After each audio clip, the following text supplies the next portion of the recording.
Hi అందరికీ. ప్రస్తుతం మనం హైదరాబాద్లోని టీజీఎస్పీడీసీఎల్ మినీ కాంపౌండ్ దగ్గర ఉన్నాం. సో విద్యుత్ శాఖ యాజమాన్యాలు ఏకపక్షంగా మొండి తెరతో లేపిన ఈ అక్రమ బదిలీలను విద్యుత్ శాఖ ఐక్యవేదిక నిరంతరం ఖండిస్తూ వస్తూనే ఉంది. అయినా కానీ వాళ్ళు పట్టించుకోకుండా ఉండడం వల్ల ఈ టీజీఎస్పీడీసీఎల్ దగ్గర విద్యుత్ శాఖ ఐక్యవేదిక వారు మహా ఎత్తున ధర్నా నిర్వహించడం జరిగింది. చూసుకోవచ్చు ఎంత ఎత్తున, భారీ ఎత్తున ఈ శాఖకు సంబంధించిన వాళ్ళు పెద్ద ఎత్తున ధర్నాలు, ర్యాలీలు చేయడం జరుగుతుంది. సో ఒకసారి మా వారితో మాట్లాడి తెలుసుకుందాం. వారికి కావాల్సిన డిమాండ్లు ఏందో, వారి సమస్యలపైన వారు ఎలా స్పందిస్తారో ఒకసారి వారిని అడిగి తెలుసుకుందాం.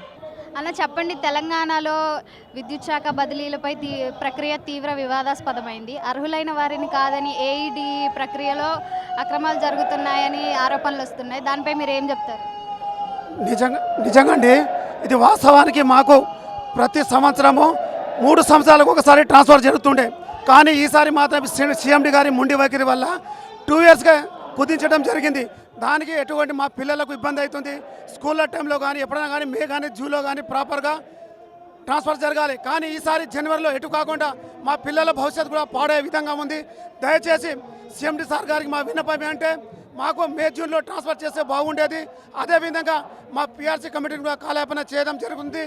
అదేవిధంగా మా కార్మిక సోదరులకు కూడా, ఆర్టిజన్ సోదరులకు కూడా వాళ్ళకు గ్రేడ్ కూడా అప్డేట్ చేయాలి. అప్డేట్ చేయకుండా మేము అడుగుతూ ఉంటే మేనేజ్మెంట్ మండి వర్క్ చేసి మాకు కాలయాపన చేయడం జరుగుతుంది. అన్న, కీలక పోస్టుల కోసం భారీగా చేతులు మారడం కావచ్చు, సిఫార్సు లేఖలు మారడం కావచ్చు అని ఆరోపణలు వాటి మీద కూడా వచ్చాయి. దాని గురించి మీరేం చెప్తారు? మేడం, అది వాస్తవం మేడం. ఏంటంటే ఇప్పుడు యాక్చువల్లీ ట్రాన్స్ఫర్స్ మే జూన్లో జరగాలి. ఇంత ముందుకు ఎందుకు జరగాలి?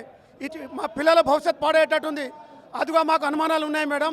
దయచేసి మేనేజ్మెంట్ మా విన్నపం అంటే మాకు మే జూన్లో ట్రాన్స్ఫర్ చేసి మాకు ఆ పిఆర్సీ కమిటీ వేసి మా కార్మిక సోదరు ఒక్కొక్కరు 50 సంవత్సరాలు పనిచేస్తున్నారు, వాళ్ళ గ్రేడ్ చేంజ్ చేసి మాకు అది న్యాయం కావాలి మేడం. అక్రమ బదిలీలు అనేది 100% వాస్తవం మేడం. ఎప్పుడైనా అని బదిలీలు అనేది జూన్ జూలైలో ట్రాన్స్ఫర్స్ ఉంటాయి. పిల్లల సెలవులు ఉన్నప్పుడు ట్రాన్స్ఫర్స్ అయినప్పుడు మేము కూడా కుటుంబంతో సహా అక్కడ పోయి సెటిల్ అయ్యి లోకల్గా ఉండి ఉద్యోగ విధులు నిర్వర్తిస్తుంటాం. కానీ ఇప్పుడు ఎటుగా కూడా జనవరి నెలలో ట్రాన్స్ఫర్స్ పెట్టి అందరినీ భయభ్రాంతిలో గురి చేసి లేని పోని అపోహలు కల్పించి మాకు భయభ్రాంతిలో గురి చేయడం జరుగుతుంది. దీనివల్ల అనేక మంది అనారోగ్య పాలవడం కూడా జరుగుతున్నది మేడం. 100-200% జూన్ జూలైలో ఎప్పుడు డిపార్ట్మెంట్ చరిత్రలో ట్రాన్స్ఫర్స్ ఉండేది మేడం. ఈ సీఎండీ గారు వచ్చినప్పటి నుండి ఇప్పుడు జనవరిలో ట్రాన్స్ఫర్ చేయడం అనేది అది చాలా బాధాకరమైన విషయం మేడం. సీఎండీ గారికి కూడా వినయపూర్వకంగా మనవి చేస్తున్నది ఏమంటే, సార్ మీరు ఇంతకుముందు గతంలో సీఎండీలు ఏ విధంగా వ్యవహరించారో అదే విధంగా మీరు ట్రాన్స్ఫర్స్ పాలసీ చేయాలని కోరుకుంటున్నాం మేడం. వినయపూర్వకంగా ఈ విషయంలో ఆర్టిజన్లను కాదని ఓన్లీ రెగ్యులర్ కార్మికులకే బదిలీలు వస్తున్నాయి, అవకాశం కల్పిస్తున్నారని కూడా చెప్తున్నారు. దానిపై మీరేమంటారు? ఆర్టిజన్ అని కాదని రెగ్యులర్ వాళ్ళకే ట్రాన్స్ఫర్ చేస్తారంటే అది 100% నిజమే మేడం. కాకపోతే ఆర్టిజన్లకు అనేది పే స్కేల్ విధానం కానీ విధి విధానాలు లేవు కాబట్టి వాళ్ళని ట్రాన్స్ఫర్ చేసే అది గవర్నమెంట్తో చేయాలని వాళ్ళను పక్క పెట్టడం జరిగింది మేడం. అన్న చెప్పండి, తెలంగాణలో విద్యుత్ శాఖ బదిలీలలో అక్రమాలు జరిగినాయని విమర్శలు వస్తున్నాయి, ఆరోపణలు వస్తున్నాయి. దానిపై మీరు ఏం చెప్తారు? బదిలీలు జరగలేదు, బదిలీలు అక్రమాలు జరగలేదు. బదిలీలు చేపట్టడం వల్ల అక్రమాలు జరిగే అవకాశం ఉన్నాయని చెప్పి మేము ఈరోజు మేనేజ్మెంట్కి వ్యతిరేకంగా ట్రాన్స్ఫర్స్ ఆపమని కోరుతున్నాం. మేము ట్రాన్స్ఫర్స్ ఆపం అనేది మిడిల్ ఆఫ్ ఇయర్స్ ఈ 75 సంవత్సరాల విద్యుత్ సంవత్సర చరిత్రలో ఎన్నడూ కూడా మధ్యస్థ కాలంలో ట్రాన్స్ఫర్స్ జరగలేదు. ప్రభుత్వాలు కానీ ప్రభుత్వ సంస్థలు కానీ మేలో జూన్లో ట్రాన్స్ఫర్ చేస్తారు. దానివల్ల అకాడమిక్ ఇయర్ వల్ల ఎవరికి ఎలాంటి ఇబ్బంది ఉండదు. పిల్లల ఎడ్యుకేషన్స్ కానీ ఎవరికి ఇబ్బంది ఉండదు. ఫ్యామిలీస్ ట్రాన్స్ఫర్స్ అయి షిఫ్ట్ అయినా కానీ ఇబ్బంది ఉండదు. మేము ట్రాన్స్ఫర్స్కి వ్యతిరేకం కాదు, కానీ ప్రస్తుతం ఇప్పుడు ఇది కరెక్ట్ అయిన సందర్భం కాదు జనవరిలో అని మేము మేనేజ్మెంట్కి ఎన్నోసార్లు వినతిపత్రం ఇవ్వడం జరిగింది. దానివల్ల ఇప్పుడు ట్రాన్స్ఫర్ చేయడం వల్ల ఉద్యోగులు వారి జీవితాలతో పాటు వారి పిల్లల జీవితాలు కూడా, ఎందుకంటే రేపు 10th క్లాస్ ఇంటర్మీడియట్ ఎగ్జామ్స్ కూడా ఉన్నాయి, డిస్టర్బ్ అవుతాం. ఇప్పుడు వద్దని చెప్తున్నాం. అలాగే గవర్నమెంట్ ఏదైతే ప్రవేశపెట్టిన సమ్మర్ యాక్షన్ ప్లాను వినియోగదారులకు సరైన సేవలు అందించాలంటే ఖచ్చితంగా అవగాహన ఉన్న ఉద్యోగులు ఉండాలి. ఇప్పుడు ట్రాన్స్ఫర్స్ల బదిలీపై కొత్త ప్రాంతానికి పోయినప్పుడు అవగాహన లేక వినియోగదారులకు సరైన సేవ చేసే అవకాశం కూడా ఉండదని కూడా మేము మేనేజ్మెంట్కి ఎన్నోసార్లు వినతిపత్రం ఇవ్వడం జరిగింది. అయినా మేనేజ్మెంట్ వినకపోతే దాని మీద ఎనర్జీ సెక్టర్ కానీ మరియు గౌరవ మంత్రివర్యులు విద్యుత్ శాఖ మంత్రివర్యులు బట్టి విక్రమార్క గారు కూడా మా జేఈసీ తరఫున కలవడం జరిగింది. మరి మంత్రివర్యులు చెప్పినా కానీ ఈ సీఎండీ గారు మొండి వైఖరితోనే ట్రాన్స్ఫర్స్ ఆపకుండా ఏకపక్ష నిర్ణయం తీసుకొని ఇప్పుడు మిడిల్ ఆఫ్ ఇయర్లో ట్రాన్స్ఫర్ చేస్తున్నాడు. ఈ ట్రాన్స్ఫర్ల వెనక అనేక కుంభకోణం జరిగే అవకాశం ఉన్నది. ఎందుకంటే ఇప్పుడు ఎవరైతే బదిలీలకు ఇష్టం లేని వారు లేకపోతే కావాల్సిన ఫోకల్ ప్లేస్ కావాలంటే వారి నుంచి ఏదో లాభాపేక్ష ఆశించే వారు కావాలని ఇప్పుడు ట్రాన్స్ఫర్ చేస్తున్నారు. కాబట్టి దాన్ని మేము వ్యతిరేకిస్తున్నాం. ఈరోజు విద్యుత్ శాఖలో ఒక ఏఈకి 5 లక్షల రూపాయలు, ఒక ఇందాక బయట నార్మల్గా ఒక బీజేపీ లీడర్ జూనియర్ అసిస్టెంట్కి 8 లక్షల రూపాయలు.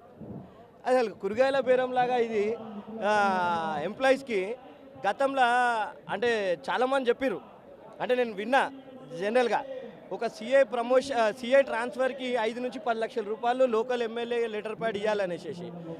మరి ఈరోజు ఒక కన్సల్ట్ ఏఈ కావాలన్నా, కన్సల్ట్ లైన్ మ్యాన్ కావాలన్నా, కన్సల్ట్ మరి ఒక జూనియర్ అసిస్టెంట్ పోస్ట్ కావాలన్నా సరే ట్రాన్స్ఫర్లకి 5 నుంచి 10 లక్షల నుంచి ఒక డీఈకి 20 లక్షలు 30 లక్షలు వలుకుతుంది.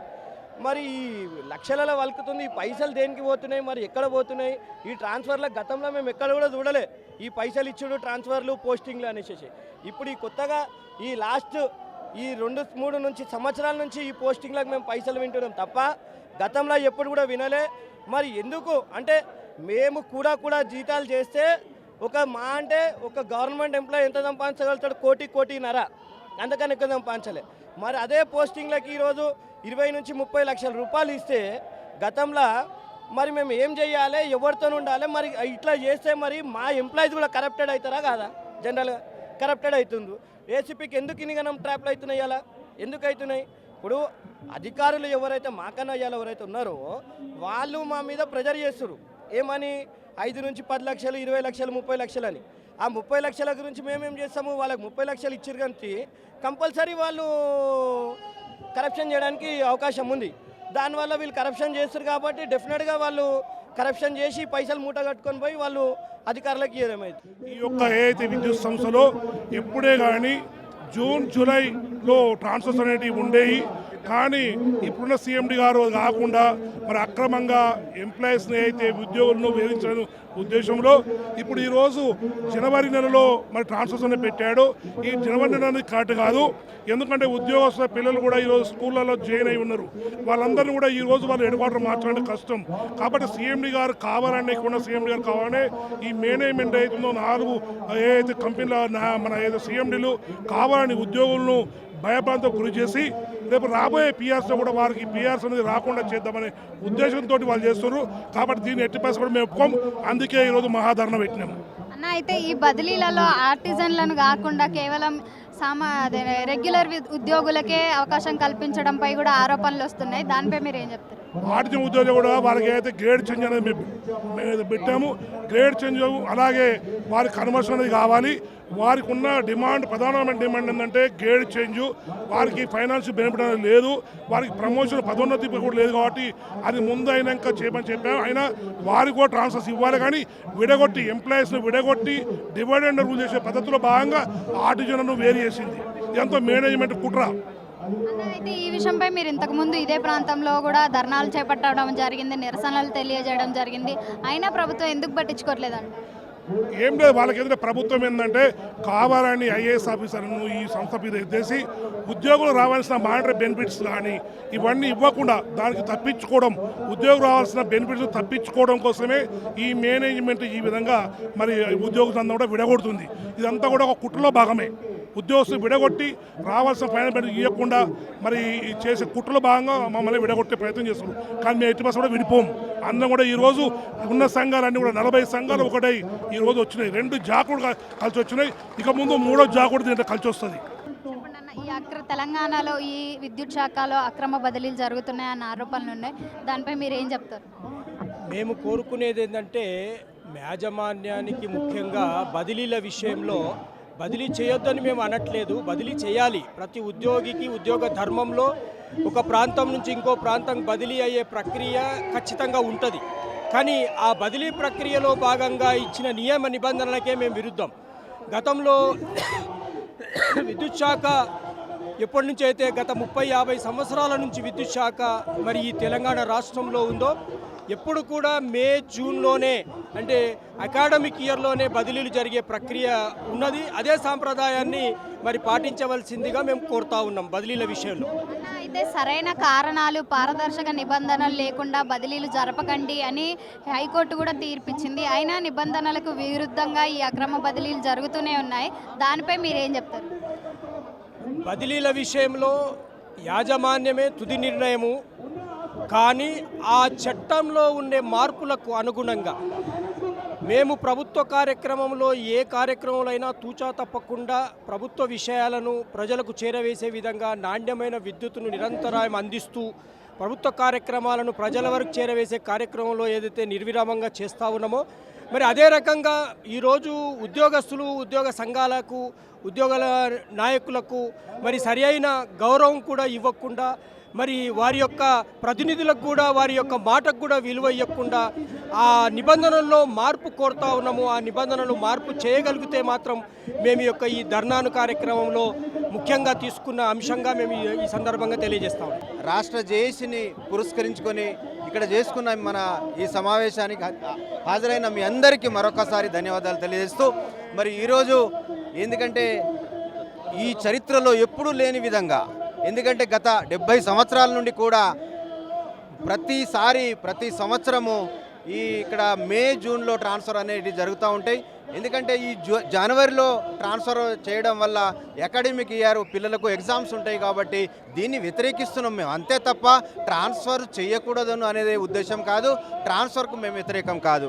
కాకపోతే ఒక పర్టికులర్ టైము ఒక మే జూన్లో గత 70 సంవత్సరాల నుండి ఎలక్ట్రిసిటీ చరిత్రలో ట్రాన్స్ఫర్స్ అనేవి మే జూన్లోనే జరుగుతాయి. కానీ ఈ జనవరిలో లేకుంటే మరొక టైంలోనే కాదు, ట్రాన్స్ఫర్ చేయండి, ప్రతి సంవత్సరం చేయండి, కానీ ఒక పర్టికులర్ టైంలో చేయాలి, పర్టికులర్ మాసంలో చేయాలని చెప్పేసి మాత్రం మేము చెప్తున్నాం తప్ప ట్రాన్స్ఫర్ వ్యతిరేకం కాదు.